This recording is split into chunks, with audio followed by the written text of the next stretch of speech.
something that they're all vaguely interested in. Doctor Who magazine this month. Doctor Who magazine this month is actually quite a good Doctor Who magazine from what I can tell. However, it really fits perfectly, seamlessly into Doctor Who, into the current production of Doctor Who, because this week's comic strip, it features the first gay marriage and kiss. Good for you. Because I didn't know there were gay people. I didn't know that happened. There are people who are gay. Did you know that? I'm amazed. I'm absolutely amazed that they're using the trans colors for the background. Of course.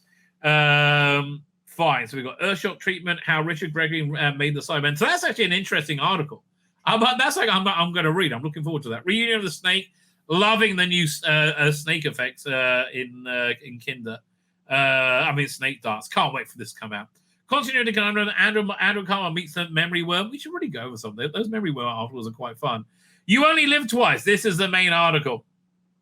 The Girl Away to Liberation of Daleks. Jane Asser, 60th anniversary poll, and much, much more. I never knew there was so much in it.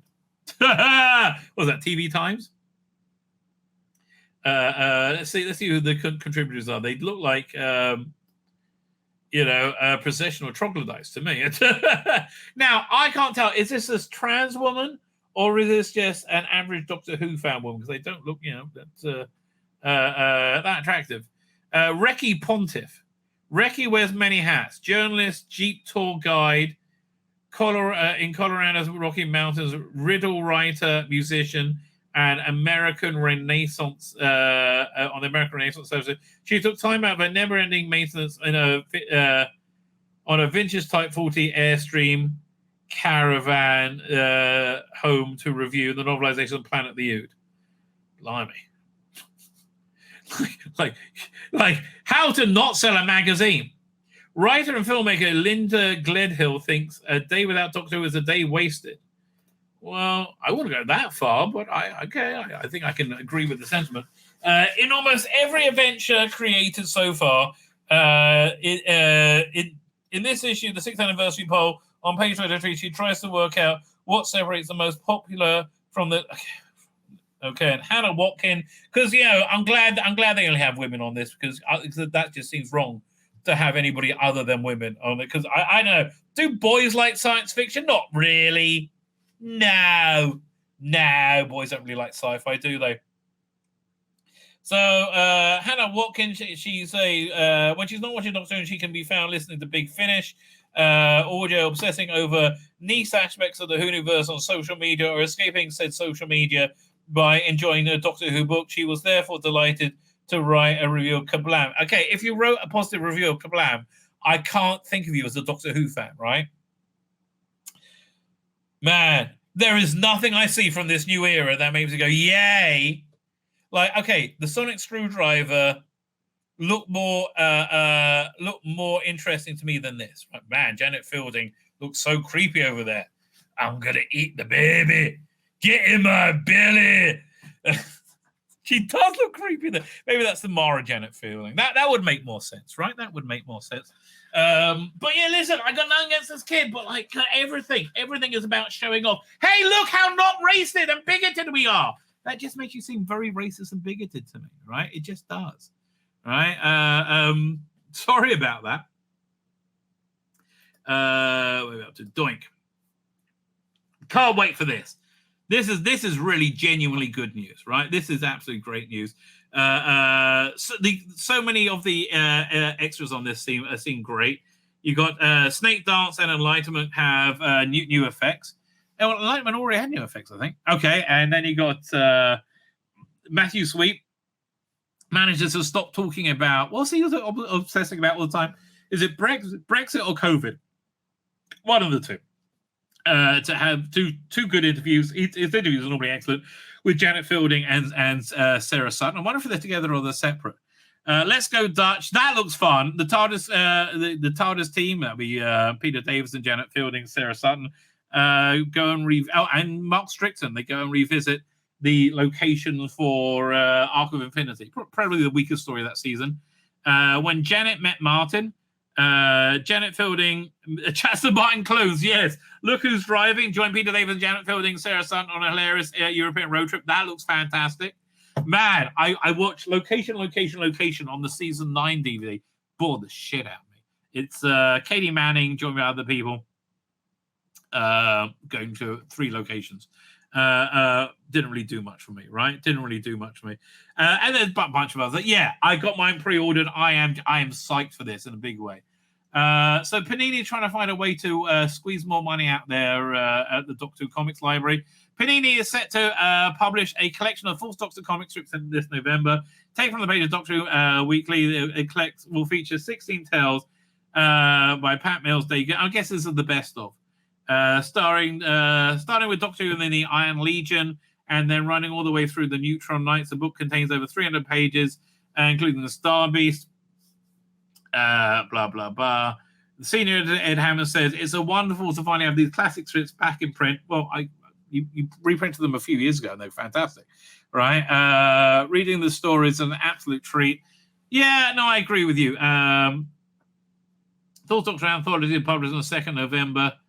Okay, I mean, they really don't know what to do with the reprints right now, but they do it like Dalek ones, Cyberman ones. What's this? A new book chronicling the origins of Doctor Who is published published this month? My Doctor began blah blah blah. Well, okay, what's the deal with this? Inside story how BBC created and launched Doctor Who. I don't know. I guess there's new stuff to tell there, but boy. I've heard the story from many different directions and many times, right? Whotopia, the ultimate guide to the Whoniverse. Again, I guess these are for newer fans from Telos. Fanzine book looks actually pretty good. Moon River, Time and Riverside, an event. Okay, whatever. Okay, man, that's excellent. So who one second. Peter Shimmer's custom Mel figure. This is excellent. I am so excited by the return of Mel, a character who I didn't have the best reputation, but was my companion. She may have screamed. I would have avoided a Tet Trap storm. I would laugh at a Tet Trap. I'm sorry, but Mel was brave, feisty, and loyal. I loved her, and I can't look. Mel's best story is still Big Finish as far as a Vulcan. It really is one of her best stories. Can't wait to see where else Davis does the character. I hope we get an action figure. Until then, here's my custom. Excellent custom. Like, freaking excellent custom. Well done. Really good, really good work. Fine. Let's see what's on the Who Tube. Oh, wow. I can't believe this is out. Over 30 years in the making, the long-awaited episode 4 of the fan film Devious has finally been released. Wow. So Devious is set between the Troughton and Pertwee regeneration with this other Doctor. They have John Pertwee appears in it for a minute or so. This is like his last appearance. It's number 4, their final episode. That's really exciting. For more of Dalek's 63.88 team on Fano props that appear in the 2011 Asylum of the Daleks. Pip Manley parodies the ending of 1978's Underworld with a very different set of closing titles. Okay.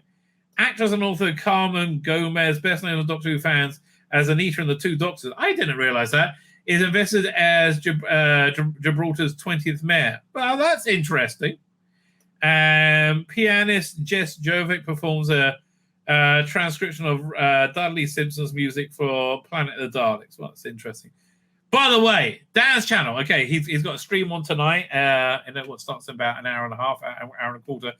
He had one of my favorites, the bits of YouTube on it. It was him, Simon, and Stephen Noon, who's playing the first Doctor on Big Finish, discuss Death to the Daleks. Made me want to run and watch that episode again. Such an incredible, incisive document. It's kind of an incisive take on it.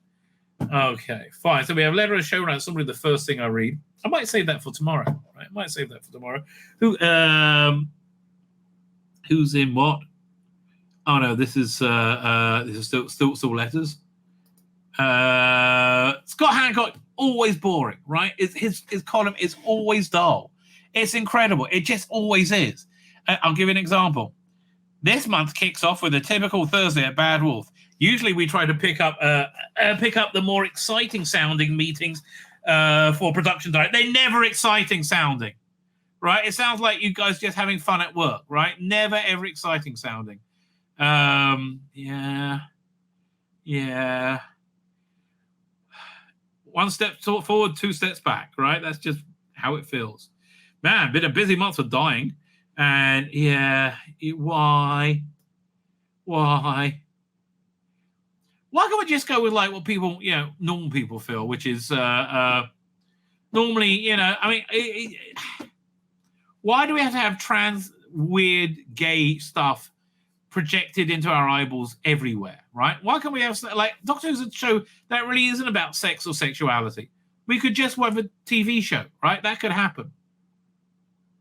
So this big interview, I'm probably going to do this on Sunday, where it's David Tennant and Catherine Tate coming back, and they do talk quite a bit, and they also talk they talk about the what's it called again, the some of the Jodie years. 1 sec. Also, David, the Doctor's been 3 different people in the meantime. So yeah, that's explaining why he's different now. So he's saying like he hasn't deregenerated. This is the 14th Doctor. He's been Peter Capaldi. He's been Matt Smith. Maybe he's been Jodie. Okay, but here he's coming to very much legitimize Jodie. Now, is this because they're about to retcon it away and they're being super nice, which would make a lot of sense, or is it because they're going to just lean into it? I don't know. We'll find out. So I'm not necessarily the same version of Doctor that I was before. I'm not the 10th Doctor. I'm the 14th Doctor. Well, strictly speaking, we don't know the actual number anymore, do we? Yeah, another shit idea. Don't we ask Catherine? Should we explain the timeless children, Catherine? No. Catherine laughs. What is this like is this a quiz or something? A quiz that I don't know the answer to? It went on the Jodie era. Said David. Wait, is that the Flux? A bit of that. There was a whole other Doctor played by Joe Martin. What do you mean? None of us fucking know. And none of us cared. Jodie's Doctor met another version of herself she met from a previous incarnation, which was a big surprise to everyone, including her, including the Doctor. Explains David. That's right, isn't it? I think I got that right. From standing start to catch you up. I don't think that means... Oh, God, please retcon that shit away, baby. Retcon that shit away, right? Oh, well, I just saw Dave Gibbs' name. I don't know, just talk about the Star Beast. No interest at all in Unit. Go away. This looks great. This looks fantastic. I mean, this is a bit of a nightmarishly long article about Pete Matigue's, a movie by Pete Matigue. Like it just, how many? 4 pages. I like, it's an ad for a Blu-ray set. Okay, that's what it is. Get a grip. These things seem fun. I really should maybe one stream we're going to go over these. There's another one with Rob Sherman. I like these little articles. What about two? Dalek Awakens. Yes, leave me alone. Leave me alone. Not interested. 10th Doctor. We are not looking at these today. Okay, and we're not looking. No, we won't look at 11th Doctor either today. Oh, next month we got to have Jodie. I'm going to skip that. Maybe no, I won't, because I'll just take the piss.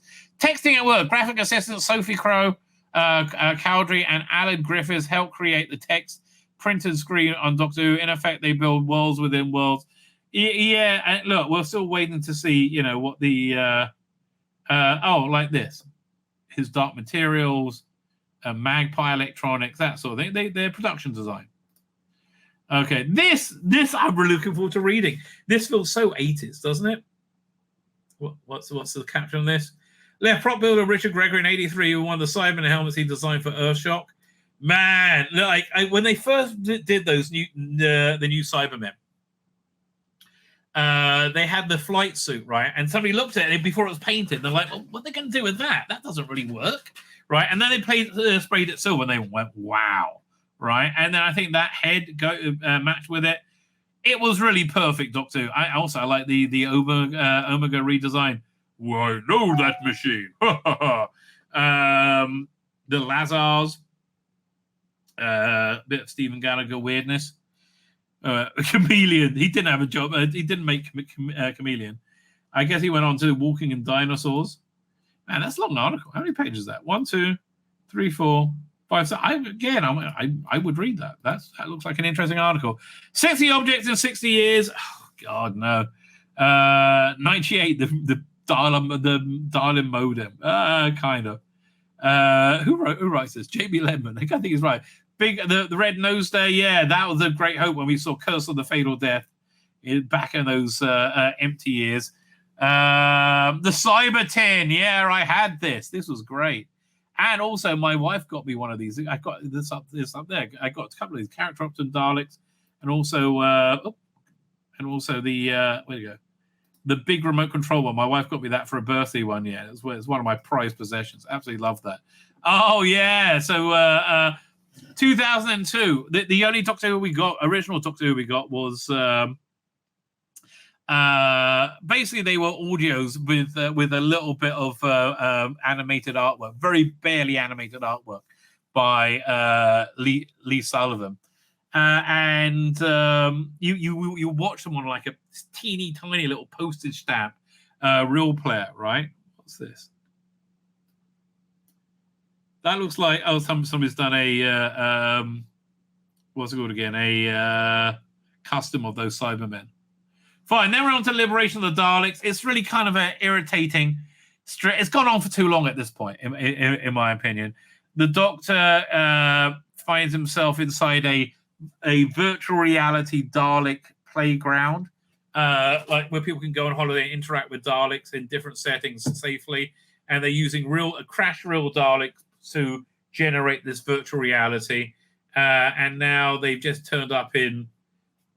A 60s Dalek stuff, and they basically work out what's going on. Yeah, and so now and then we goes back to reality. But here, then did they have more than 6 pages this week?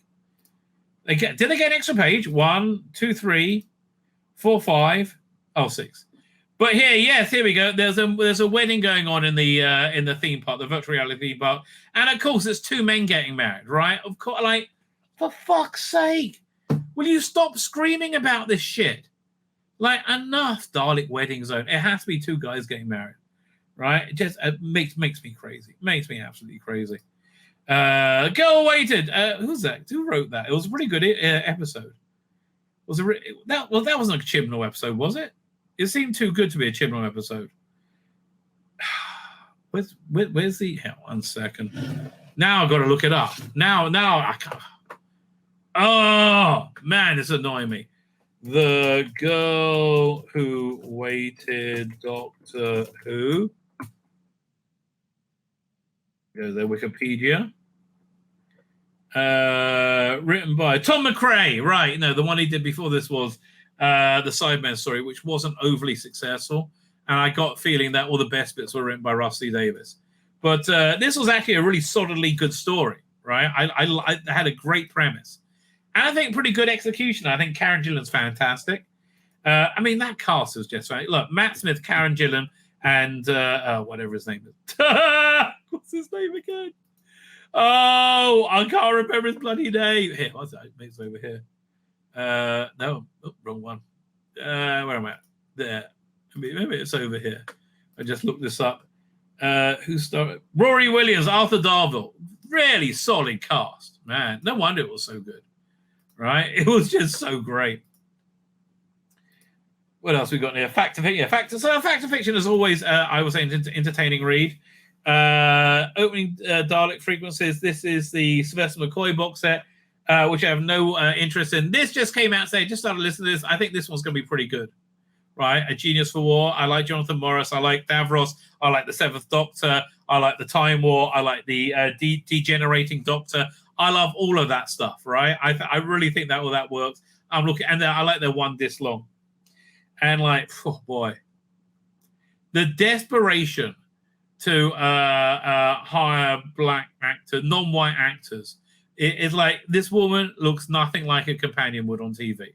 Like, looks, she would never be cast, and not because she's black, because she's 8 feet tall and built like a brick shithouse, right? This is one of the weirdest things. Jeffrey Beers, John Coltrane, Louise Jameson, and Katie Manning, Maureen O'Brien, and Dan Starkey read The Making of Doctor Who, right? And then The Nightmare Fair. Look at this awful cover. Honestly, I think rather than have Toby Longworth readers, they should have just got an AI Colin Baker. I'm here. Where is this? I'll give you a quick sneak peek. Right, hang on a second. We'll do share screen. Hang on. This is what I'm working on for tomorrow. This is the next episode of Millennial Rights. Army, the peripheral people, as Chappell called them, were a faceless mass. As read by a AI Colin Baker, it's coming out beautifully, right? Like books on tape should really, that's the way they should be done, right? Let's go back to Doctor Who magazine. Doink. But Nightmare Fair. It's a good book, The Nightmare Fair. I did enjoy it. Although the audio adaptation, I think, is better and it's cheaper than the book on tape. I don't want to tell you. Silver Nemesis. Why would I ever want to go back to that? Even read by David Banks. I don't know. Planet Eud. Not really that. That's by the reviews by Reki Pontiff. Okay. Nothing weird about that. And Kablam, piece of shit, by Hannah Watkin. Review by Hannah Watkin. So coming out next month is so much stuff I don't care about. Once in the Future, yeah, I do enjoy that. Ninth Doctor Adventures, Travel in Hope. I'm so hopeful. That sounds like a Jodie line. It's so nothing, right? Sixth Doctor Adventure, Purity Unbound. Not interested in the slightest. Alpha Centauri, Galactic, everyone's favorite. Cyclotic Hexabog sees eye to eye on the Ninth Doctor. Yeah, no, this is just member bearers you put in to try and get me to buy your set. I'm not doing it, right? Reunited with Alpha in Peladon, the Ninth Doctor encounters Power Mad politician played by legendary actress. Not interested. Still not getting me in there. Jackie Tyler. Now that will get me more into anything else, but still not going to do it. Paul Miles wrote this book. Not really interested. And here's the weird thing. They don't have the coming next week thing. They're coming next month. So I think we got a lot of stuff coming out for Comic-Con that they're not telling us about, that they're going to surprise us with. That's why they can't show you anything about next month. Although you could do about this season survey. I don't know. But here, this is them trying to desperately milk more money out of the reprints. I think the and Prisoners, I'm not really that interested. So let's have a look. There's actually quite a few pages here that I would read. So, we got the letter from the showrunner. That's 1, 2, 3, 4, 5, 6, 7, 8, 9. That's the Snakes Alive. I think I probably would read that. Andrew Cartmel, 9, 10, 11. 11, 12, 13, 14, season survey. 15, 16, 17. 18, yeah, this article interests me. 18, 19, 20, 21, 22, 23. 23, 29, including the comic strip. Go away, did that. It's like a thumb through. They're doing very good. Like that, I'm up to 30 pages or so right now. That's a better score than most, right? That is a better score than most. Yeah, I'll say, look, without reading this is just a virtual thumb through. I would say this is a recommend, right? I would say this is an absolute recommend. My name's Tzvi Lebetkin, the Rabbi from another planet. Please like, share, and subscribe, and ring that little bell. Ring the little bell so you're notified when new videos drop.